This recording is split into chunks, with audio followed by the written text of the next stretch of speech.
You're listening to Later with Mo Kelly on demand from KFI AM 640. And you know I love my dogs. Love them. They're family members. Riley and Benson, both mini schnauzers. But I know their limitations. They can do a lot, and there are certain things they can't put up with. I've never tried to take either or both on a plane. I don't trust that. I just don't like the whole idea of even going through an airport and trying to keep one or both of them calm enough on an airplane for hours. Not something I'm going to do. But I see more and more dogs on planes. I have never seen a dog in first class. But a San Francisco man has sued Alaska Airlines, alleging negligence, which led to the death of his beloved 3-year-old French bulldog. You know, those really expensive dogs. After he, the San Francisco man, was asked to move from first class to coach on a flight from New York to San Francisco. That right there seems kind of strange. Unless I was just upgraded to first class, and I'm assuming this was not the case, that this San Francisco man, Michael Contillo, purchased a first class ticket. You're not moving me from first class to coach. You're going to have to promise something more than, oh, we'll give you a free ticket here, there, or whatever. I have to have first class if I've paid for first class. That's the first thing. Because Michael Contillo claimed that he specifically purchased a first class ticket to give his dog, Ash, more space and to keep him around fewer people on the February 1st flight. However, Contillo was asked to move to coach, and Ash, his dog, became anxious. According to the story, led to health issues culminating in Ash's death. A lawsuit subsequent to that was filed October 16th in the San Francisco County Superior Court against Alaska Airlines, alleging breach of contract, negligence, negligent hiring and supervision, negligent infliction of emotional distress, and seeks punitive damages to be determined at trial. This is what I don't know, and it's not clear in the story. Did Contillo move from first class to coach and the dog remained in first class and then suffered separation anxiety over the duration of the flight? Or were they both moved back to coach and the tightness of the space made the dog seem, became unstable and flipped out and died? I don't know what happened. It's not exactly clear. And also, was the dog in a carrier? I have been on flights where the dogs were not in a carrier, if they were too large for a carrier. It's just weird how that you have dogs everywhere. And I say this as someone who loves dogs. When I go, and I know Mark Ronald's probably seen this because you and I go to the Whole Foods. Not a day goes by in which I go to Whole Foods in Burbank. And if the owners are listening, you need to do something about this. Not a day goes by when I go to Whole Foods in which there aren't at least 2 people, with dogs on leashes walking around Whole Foods. I'm talking about by the buffet. I'm talking about by the salad, the open food.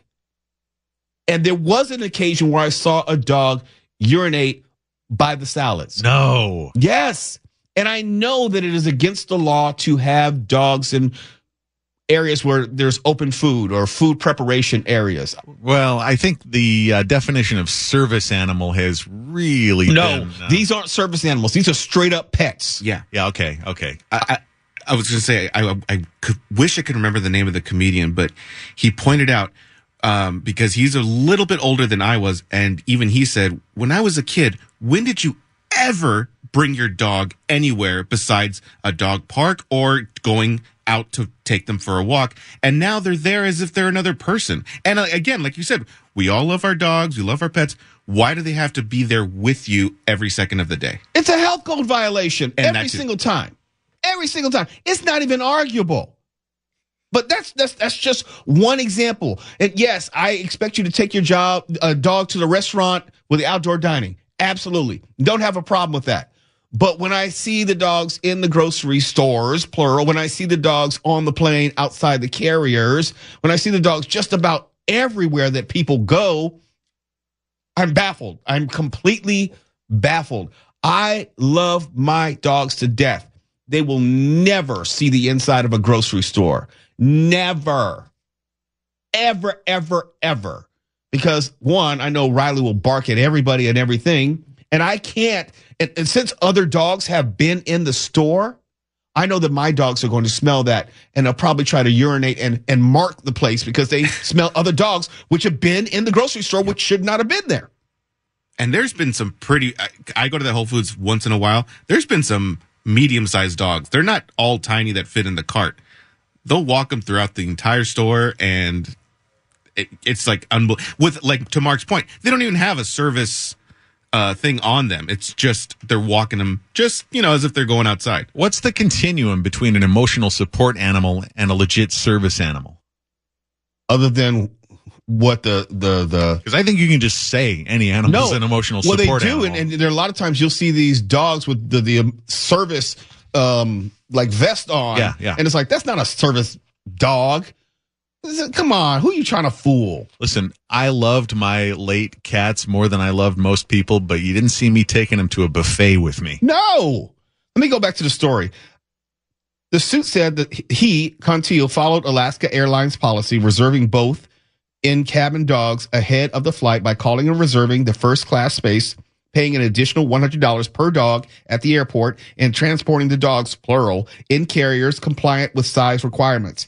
They initially were placed in the fourth row, first class.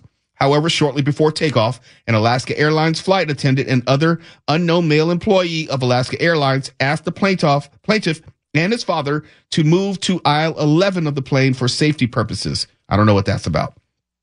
Contillo explained that moving the dogs before takeoff would be extremely dangerous for the dogs, noting that they were calm at the moment, but would not be calm anymore, that the plane was full of people. Now, see, this is where I still blame the owner, if only because if you know your dog is going to trip out, then maybe the dog should not be on the flight. Maybe you're going to have to make some other arrangement. Maybe you're going to have to drive. You know what I mean? You're going to have to do something else because the dog probably shouldn't be on the plane. And I know that sounds callous. And I'm sympathetic that he lost his French bulldog. I am. But too bad. You're not going so far as to suggest a person inconvenience himself so that other people don't have to put up with their pets. I'm sympathetic to him for losing his dog. I am.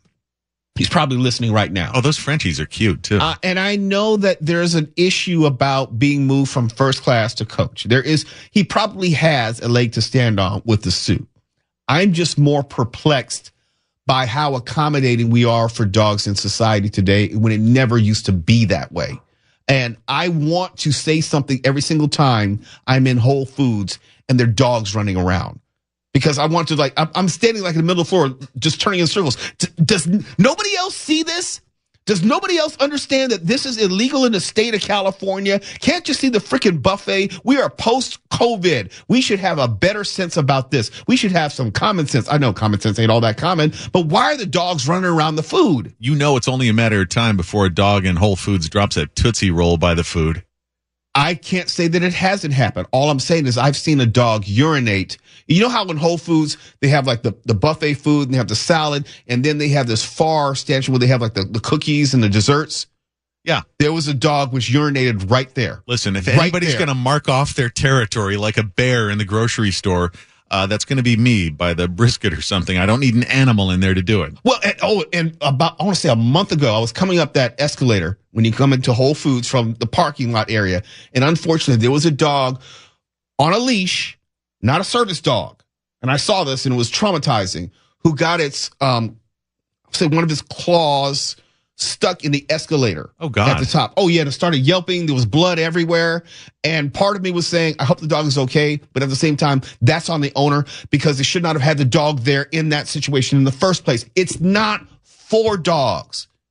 It's not. And again, going back to the whole permissive society, it's like we keep making all these accommodations and I don't know why. I don't understand it. It's a grocery freaking store. Not a grocery store, but a grocery freaking store. The dog should have no business in the store with all this food preparation going on. No. I'm sorry that the dog died on the plane. Going back to the story, it's horrible. But at the same time, I wonder about the wisdom of getting your dogs, plural, first class tickets.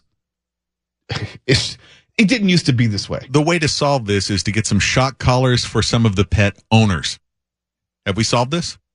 No, the way to solve this is start a pet airlines where you have people traveling with their pets on like a private service meant just for them. You shouldn't have said that. I'm going to steal that now. No, Somebody's going to steal that idea. It's a great idea. Just have me as your pitch man. Okay. I'll be the one. Talk about, dogs and airlines. Fly the friendly skies. It'll be great. That's how you solve the problem. We're going to be rich so fast. Look, why do you think they have dog parks? It's perfect for dogs, okay? You don't have to worry about the dogs biting your child at a normal park. You have a dog park. Have a dog airline. They have dog hotels. I take my dogs to Wag Hotel in Carson. Shout out to them all the time. Oh, that's true. They do. Yeah. Yeah. Just create a separate cottage industry for dogs and travel. I know. It's brilliant. It's brilliant. Someone make it happen. And then call me. You're listening to Later with Mo Kelly on demand from KFI AM 640. It's the season of Liam Neeson. And before we talk about Liam Neeson, Twala has an update from last segment. It just hit me. There actually is a airline that caters to dogs. What? Yes. Oh, man. They heard you and they instantly launched it. It's Bark Air. They instantly launched it. Yeah. Bark Air is What an do they offer? airline. It's tickets for dogs, flights for dogs and their own. And it's actually flights for dogs and their owners. I hate when people steal my ideas in advance. This madness. They stole my idea they knew I was going to get years later. That's so unfair. The seats are designed for dogs and the whole entire flight is for dog comfort. Dogs can lay in the aisles. They can stretch out. They can bark. There's music and all this that's designed for your peach. Well, there you go. There you go. Let's talk about Liam Neeson, one of the most favorite people of Twala Sharp on the face of the earth, next to maybe Mel Gibson, who's back in the news. I'll let you find that story. Go to TMZ.com. They're probably best friends. Yeah. Well, Liam Neeson, 72 years old, he says that he's no longer dipping his toe into the dating pool. If you're 72, are you really in the dating pool? I didn't think you were going to say toe. Okay, I would have given you a rim shot for that, but Stefan is a hater. He's asleep at the wheel tonight. No. He hates you. There's a difference. How could he possibly? He heard it, and he acknowledged it, and he refused to give you credit for it. He looks up to me like a beloved big brother. Like in the Menendez brothers sort of way? No, different brothers. Okay. Just want to be clear. Thank you very much. I like that one. Since they are back in the news. I had a little thumb on the scale here, I think. Ooh. In the new issue of People, Liam Neeson opens up about his iconic career, fatherhood, and his life now at age 72. Asked if he dates, Neeson said no. In a word, I'm past all that. I would like to do a Neeson impression, but I can't. I think it's because people who have dated him, he can never get out of character. He's always in character. Could you imagine if he's calling up a woman, asking her out on a date, and it goes something like this? I don't know who you are. I don't know what you want. If you're looking for ransom, I can tell you I don't have money. That's kind of kinky. When you're talking about ransom, first date, it's like, whoa, slow down, Liam. Slow down. It's not quite a Diddy party yet. If you're looking for ransom, I can tell you I don't have money. But what I do have... Oh, I know what he has. He's getting ready to whip it out. I have a very particular set of skills. Woo! Liam Neeson has a particular set of skills. Get to the skills. Yes. Get to the skills. I have a very particular set of skills. Skills I've acquired over a very long career. Is he saying he's a gigolo? Is that what he's intimating? He knows what to do with the equipment. I don't know if that's going to win the ladies over. If he has a problem dating, I'm quite sure it has something to do with his Mac game. It just seems like he's objectifying the woman. He's going straight to sex. He's thinking it's going to be a freak off, and that probably doesn't turn women on. I'm just guessing. I have a very particular set of skills. Skills I've acquired over a very long career. Skills that make me a nightmare for people like you. If you... That's dark. Man. It doesn't sound like you're getting ready to ask him to go to dinner. Yeah, picture that on that Golden Bachelor show. Big thumbs down. If you let my daughter go now, that'll be the end of it. I will not look for you. I will not pursue you. But if you don't, He's so breathy with it, too. I will look for you. Stalker. I will look for you. I will find you. And I will kill you. No, you're not going to get a date if you're telling the woman that you're going to kill her. And I will kill you. Does that supposed to make it more sensual? Because he's breathy? And I will kill you. And I will kill you. Kill you. And I will kill you. It's super breathy. I never noticed that. Oh, yeah. Yeah. He look, I know we all like what we like. There's probably some woman out there who's probably turned on by that. I imagine in the dating pool of someone who's 72 years old, probably not a lot, even though he tries to sound sexy with it. If he were talking to a man, he wouldn't be so breathy. I've had someone say they're going to try to kill me. It wasn't breathy like that. It wasn't sexy. It had all sorts of profanity, and it was much more rough around the edges. It was not. And I will kill you. No, it wasn't that. Old Qui-Gon Jinn's getting freaky. No. No, you're misunderstanding. This is We need a this is how he is when he's speaking to a woman, but you've got to know that when it comes to him defending a woman, he will get a crowbar and beat the hell out of the first black man that he sees. And that's got to feel I don't believe reassuring. that. I don't That's believe gotta be that. reassuring. I think he just said that out of anger. He didn't mean it. You know, he just like everything. He didn't mean it. Okay, let me just interpret for you, Liam Neeson. On the surface, that would seem kind of rude. Right, and he doesn't get down like that. Liam Neeson is probably one of the nicest guys in the world. Nicest guys in the world. I don't know. He does. And I take him at his word. I believe him. He has a special set of skills, a certain set of skills. And I will kill you. It's so sexy. Yeah. It's so sexy. I don't buy it. Villains drop their defenses when you get them aroused. I got to imagine that someone got wet out there. And I will kill you. Ooh. What did you say? And I will kill you. I can't. Silvers. Liam. And I will kill you. Liam, say it again. And I will kill you. KFI AM 640. We're live everywhere on the iHeartRadio app. You're listening to Later with Mo Kelly on demand from KFI AM 640. Some weeks ago, we talked about haunted houses and the reason why, with the exception of like the Haunted Mansion, and you're familiar with that intro, I don't do haunted houses because I don't like people jumping out at me. I definitely don't like people touching me. And my natural inclination is to punch or kick because, that's just how I'm wired. Not like I'm a tough guy or anything. I'm just saying it's just a reflex action. Someone jumps in front of you and they put their hands on you. You just respond. Well, let me tell you about this extreme haunted house, which is being accused of being a torture chamber.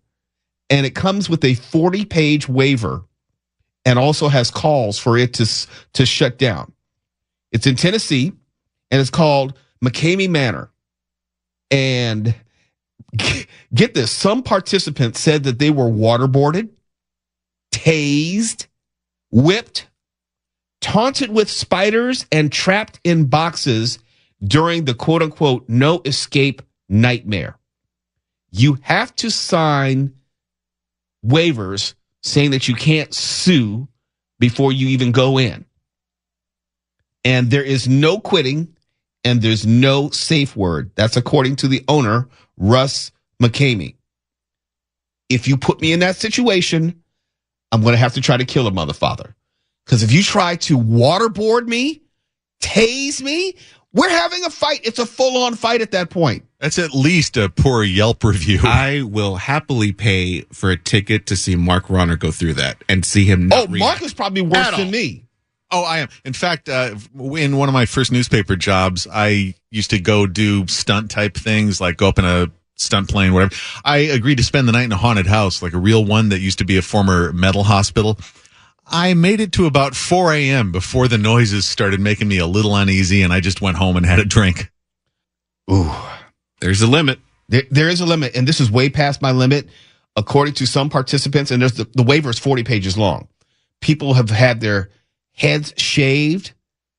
They've been punched and kicked. Wait, the guests going through the house? Yes. Had their heads shaved? Yes. Okay. What do you mean okay? There's nothing okay. No tattoos? Possibly. They said that there's a petition now, online petition, which has attracted tens of thousands of people to have the haunted house shut down. Yep. And according to the online petition, it says the haunted house does screenings to find the weakest, most easily manipulated people to do the haunt.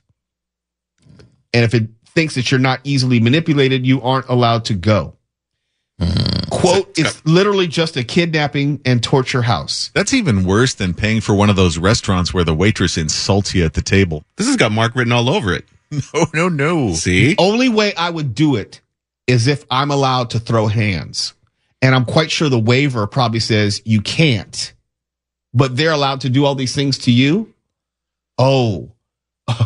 Now, see, there's one in England where they prod you with like a cattle prod. They strip you naked. They will torture you, slap you, do all types of stuff. This seems to be a new thing. And it's the Enola at the Scare Maze in Walsall, England. Yeah. You have to sign a waiver there as well. But yeah, electric shocking, slapping, shaving, that's just humiliation. something like sadomasochism. It is. It's yeah. No. I'm sorry. Yes. It's a BDSM haunted house. That's what that sounds like. Yeah, for sure. Look, all I know is, And I will kill you. I will kill every mother father up in there. You come in with a cattle prod, a taser. You gonna try to waterboard me? No, someone has to die at that point. How am I going to stay there and have someone waterboard me? And then at the end, it's like, oh my gosh, that was so much fun. Let's do it again. No. And I will Kill you. Or die trying. Can't believe people actually pay for this and then sign a waiver. It's 40 pages. And after you come out, you might not have all your hair. You may have bruises. You may have legitimate injuries. And let's be honest, I'm quite sure someone is getting sexually assaulted because there are no rules, clearly.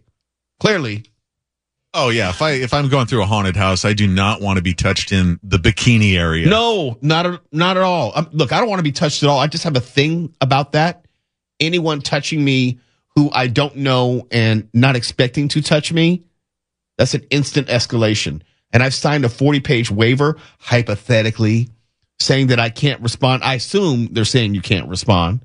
Otherwise, people like me and Tuala and Mark would just get together and say, okay, let's just run roughshod over these You can't fools. do that Bruce Willis last Boy Scout move where you smack the nose up into their skull. Oh, yeah. Oh, yeah. Palm heel strike. Yeah. Yeah. Look, if you're doing something trying to hurt me, then what's the natural response? Hurt them back. Weeping. Weeping is the natural response. And I will kill you.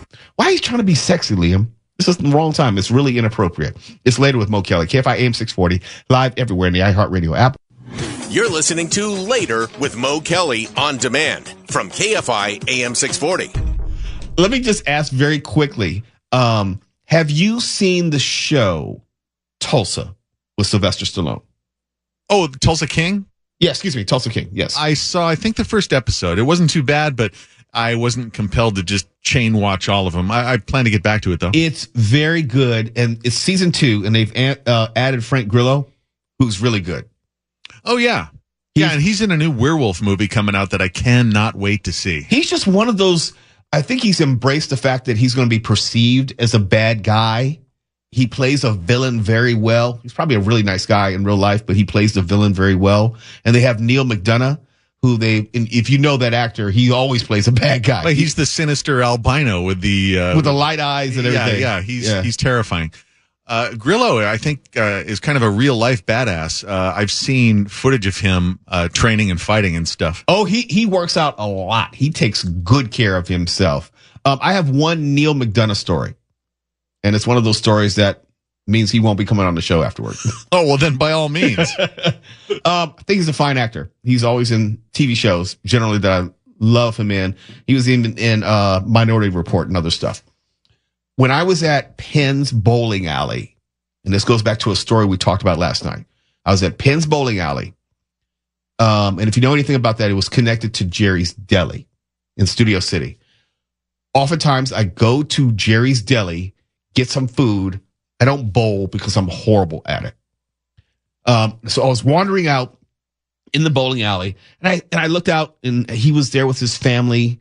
It was somebody's birthday, I think, in his family. And I'm real big on, I don't bother people, even though I recognize them in those situations, because why? They're with their families. Like, for example, Kirsten Dunst was there one night. Adam Sandler was there one night. Don't even acknowledge them. And I think part of the reason why a lot of these stars will go to that Penn's bowling alley is because, by and large, people don't bother anyone. It's almost like you're going to see stars. There's not a big deal. Well, anyhow, I had gone into the bathroom, and this is a true story. Remember we were talking about people who like don't wash their hands? Oh, God. Not Madonna. Oh. True story. Oh, come on. True story. At least it was a number one. You know, could have been worse.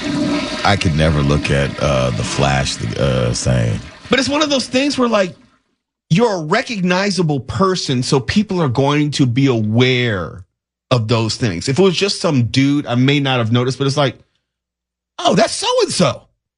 And then you realize, oh, that's so-and-so. He just wipes his hands on his pants, huh? What is there to wipe? I mean, he didn't go to the sink.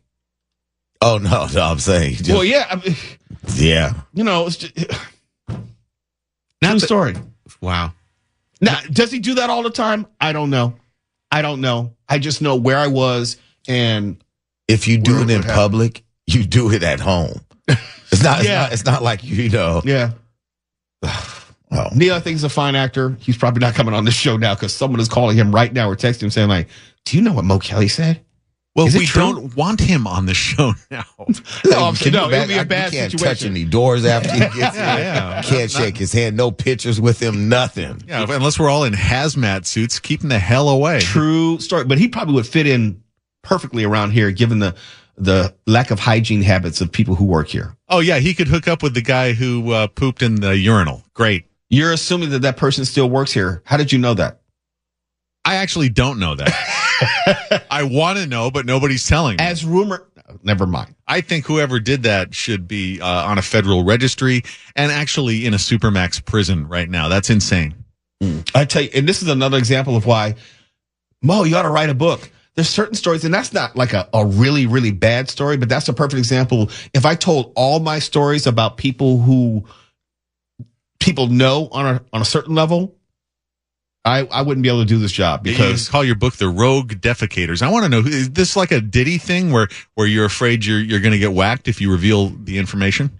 If I told you about how much sex was had in that, never mind. I can't tell our the story. Bathrooms? I didn't say bathroom. Oh boy. Careful with that. Careful with that microphone, Mark. Yeah. Oh, come on. Careful with that microphone. This sounds like a book that he's going to write as he retires. Yeah. Stephanie, you know what I'm talking about, right? Yeah. I'm not making this up. I am not making this up. There's certain stories I can't tell until I'm done in this business because it would ruin me, because I would piss off someone who knows someone and they would tell two friends and they would tell two friends and so on and so on. I just can't tell certain stories. And that would be a bestseller. Oh, it would be. You put your food on that counter, Mark? Are you kidding me? There used to be overnight people. I wish I could say I was kidding you. I'm what sorry. do you want me to say? Yeah. What do you want me to say? If the walls could talk. If these flat surfaces could talk. Well, this is disgusting. I'm gonna start just got some coding. Lysol in there? I'm gonna come to work in shrink wrap tomorrow. Yep. True story. Is it somebody I know? I don't know if you know. I don't know. I just know that there's so many stories like that, like the person who was defecating in the parking garage. Now that I know who that is, and that. But I'm saying, think of that person. If I told that story about that person, there would be blowback, and even though it's 100% true. And there's video, and that was shocking. And it happened multiple times. Listen, as a journalist, I am in favor of transparency on all things. I bet you are. So long as you don't have to suffer the blowback. Exactly. You don't mind me throwing myself on my sword. Trying to figure out where to go with this. Because you know I'm telling the truth. Well, okay, I know the one person, and what's the worst thing that could happen to you? Oh, no. Because that person knows a lot of high-powered people, and it'll be very difficult for me to navigate this business going forward. They're going to say Mo's going to rat on you for all the stuff you do. Mo Kelly blew the whistle on me for pooping in the parking garage. How can I forgive that? Mark, that's how this business works. What, we just run interference for rogue poopers? No, I'm not running interference, but I'm saying let's take it like to the world of Diddy. People make decisions about what they want to bring forward and what they would rather not because they're making a calculation. With Diddy, they have to worry about getting shot. With me, it's a career consideration because there are powerful people who can make a call. It's like, okay, that guy's done. Not everything's about climbing the ladder, Mo. Sometimes you have to expose somebody whose pooping is in the public interest. Once again, he's okay with you. That's right. Tell me and I'll expose him. Sure thing. Sure you will, Mark. Oh, yeah. Sure you will. By the way, Mo said. You're right. Is it true? It's important because to cite your sources. From Mo, yes. I won't be an unnamed source. I'll be named like at the top of right next to his byline. This just in from Morris William O'Kelly. Look, my full government name. That's right. All right, Mark William Well, Ronner. it's all about credibility. You're getting some Look at the stitches, time. Mark. KFI AM 640. We're live everywhere in the iHeartRadio app. The news has been updated. Click to refresh. KFI. And KOST HD2. Los Angeles, Orange County. Live everywhere.